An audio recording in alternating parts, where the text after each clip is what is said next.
નમસ્કાર દર્શક મિત્રો, સોના ચાંદી બજારમાં ઐતિહાસિક તેજીની આગેકૂચ આપણને જોવા મળી રહી છે. સપ્તાહ દરમિયાન સોના ચાંદીમાં 2% ઉછાળો જોવાયો, માર્ચ મહિનામાં 8% ઉછાળો જોવાયો અને ચાલુ જે ક્વાર્ટર છે જાન્યુઆરી, ફેબ્રુઆરી અને માર્ચમાં 17 થી 18% ઉછાળો જોવા મળી રહ્યો છે. 1986 એટલે કે 39 વર્ષ પછી આ જે ક્વાર્ટરમાં જે 17 થી 18% ઉછાળો આવ્યો છે એ પહેલી વાર જોવાઈ રહ્યો છે. 1986 એટલે 39 વર્ષ પછી. તો મિત્રો, ગોલ્ડ અને સિલ્વરમાં જે તેજી થઈ છે એની પાછળ કેટલાક ચોક્કસ કારણો છે, એની આજે આ વિડીયોમાં આપણે ચર્ચા કરવી છે.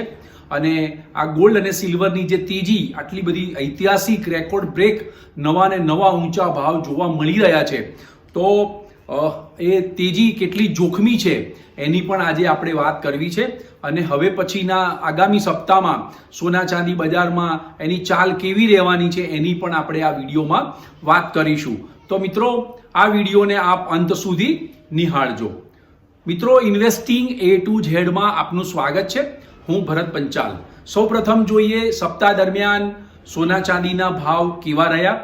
તો અમદાવાદ સોના ચાંદી બજારમાં, માણેક ચોકમાં જે આવ્યું છે બજાર, તો ત્યાં 999 ટચ સોનું 10 ગ્રામે સપ્તાહ દરમિયાન 1900 રૂપિયા વધ્યું અને 92700નો રેકોર્ડ બ્રેક એટલે કે ઐતિહાસિક નવી ઊંચી સપાટીએ ભાવ રહ્યો છે. અને હોલમાર્ક દાગીનાનો ભાવ 90845 રહ્યો છે. એવી રીતે ચાંદી ચોરસા 1 કિલોએ 1500 રૂપિયા ઉછળી અને 1 લાખની સપાટીને સ્પર્શી ગયો છે.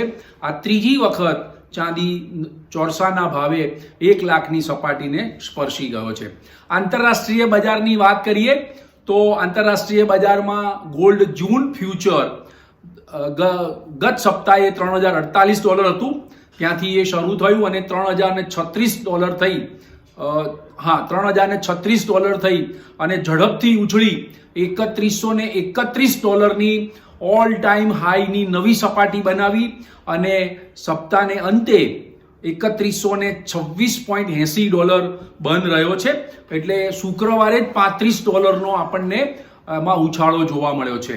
તેવી રીતે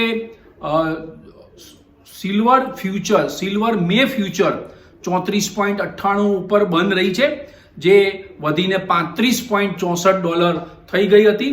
પરંતુ સિલ્વર એ $35 ઉપર ટ્રેડ કર્યો, પણ એની ઉપર ક્લોઝિંગ નથી આવ્યું.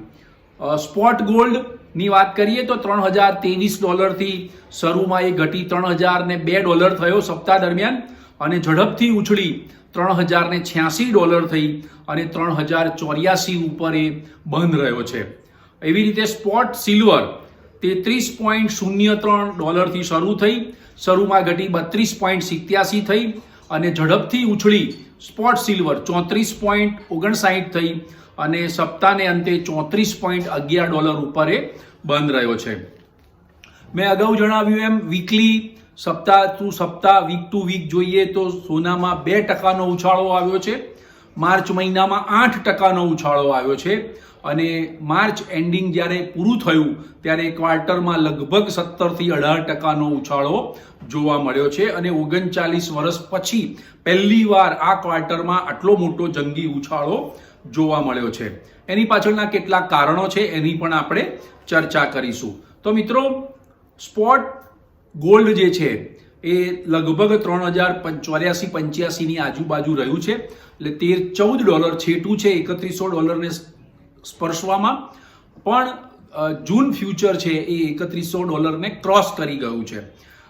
એની પાછળ જે કારણો છે એની પણ ચર્ચા કરીશું. પણ મિત્રો, દરેક કોન્સોલિડેશન આવે છે, દરેક રિએક્શન આવે છે, ઊંચા મથાળે વેચવાલી પણ આવે છે, પણ દરેક ઘટાડા પચાવી અને સોનું એ સતત એક તરફી વધી જ રહ્યું છે. તો આપણે કારણોની વાત કરતા હતા. તો આપ સૌ જાણો છો કે અમેરિકાના જે પ્રેસિડેન્ટ છે ડોનાલ્ડ ટ્રમ્પ, એમણે ટ્રમ્પનો ટેરિફ જે ડર બતાવ્યો છે, 2 એપ્રિલથી રેસિપ્રોકલ ટેરિફનો અમલ શરૂ થવાનો છે અને એમણે નવો વિદેશી કારો ઉપર જે અમેરિકામાં આયાત થતી હોય વિદેશી કાર એના ઉપર 25% ટેરિફ લાદી દીધો છે અને એનો અમલ પણ 2 એપ્રિલથી થવાનો છે. એટલે ટેરિફનો જે ડર છે એને કારણે ગોલ્ડ અને સિલ્વરમાં દરેક ભાવે, દરેક ઊંચા મથાળે નવું ને નવું બાઇંગ આવ્યા જ કરે છે. અને બીજું, 2 એપ્રિલે જે રેસિપ્રોકલ ટેરિફ લાદવાની છે અને એના પછી અન્ય દેશો જેની સામે નાખી છે, ધારો કે કેનેડા છે, મેક્સિકો છે, ચાઇના છે, ઇન્ડિયા છે, એ વળતા પગલામાં જવાબી ટેરિફ શું કરે છે એના ઉપર નજર રાખવી રહી. પણ ટ્રમ્પના જે ટેરિફનો જે વોર છે અને ટ્રેડ વોર શરૂ થવાનો છે તો એને કારણે એક આર્થિક અનિશ્ચિતતાનો માહોલ અમેરિકામાં સર્જાવાની શક્યતા છે. ફુગાવો તો ઓલરેડી વધીને આવ્યો છે. ગત સપ્તાહે જે PCE પ્રાઇસ ઇન્ડેક્સ જે વધીને આવ્યો છે એ વધીને 2.5% આવ્યો છે વાર્ષિક ધોરણે જોઈએ તો.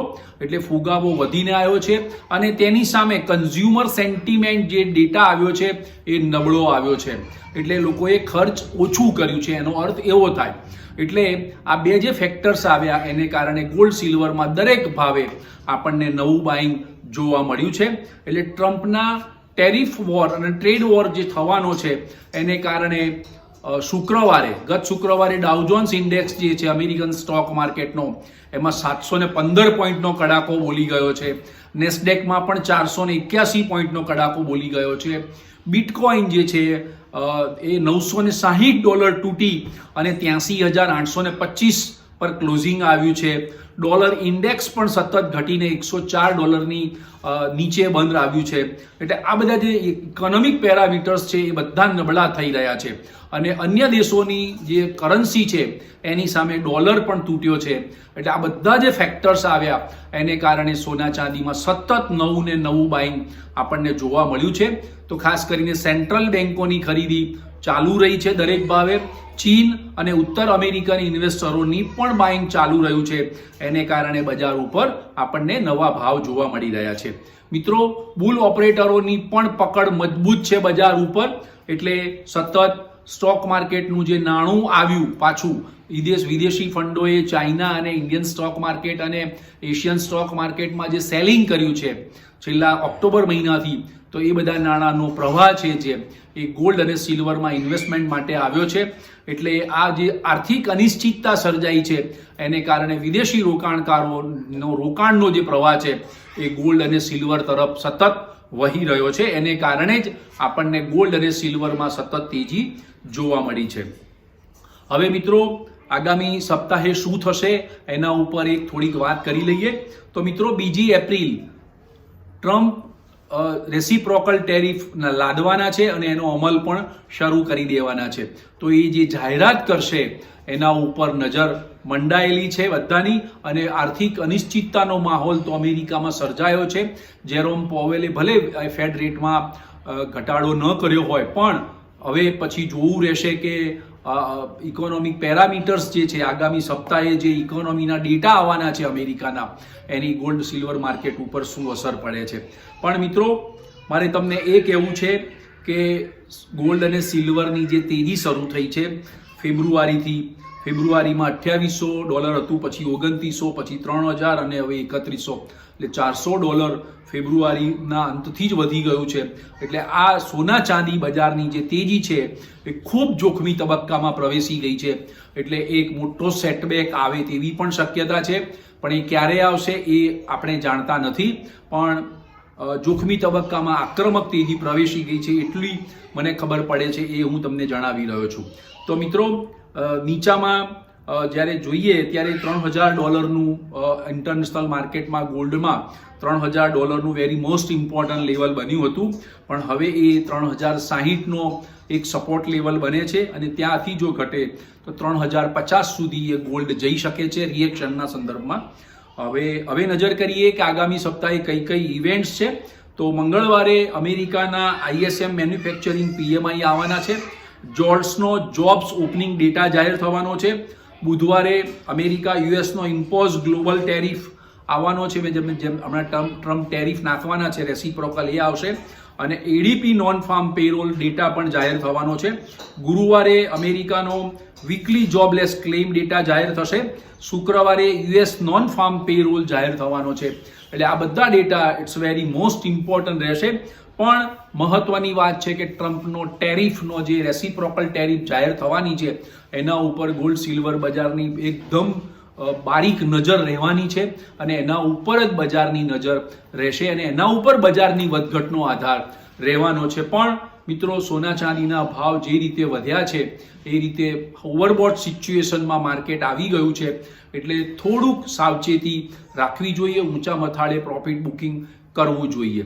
તો મિત્રો, આજના વિડીયોની માહિતી આટલી. નવા વિડીયો સાથે આગામી દિવસોમાં મળીશું આપણે ફરીથી, અને જે બી વધઘટ આવશે એના વિડીયો પણ આપણે આપની સમક્ષ મૂકતા રહીશું. જે પણ નવું અપડેટ આવશે તો આપની સમક્ષ મૂકીશું. આજના વિડીયોની માહિતી જો આપને ગમી હોય તો લાઇક્સ કરજો, શેર કરજો, કમેન્ટ્સ કરજો અને સબસ્ક્રાઇબ કરજો. Thank you very much.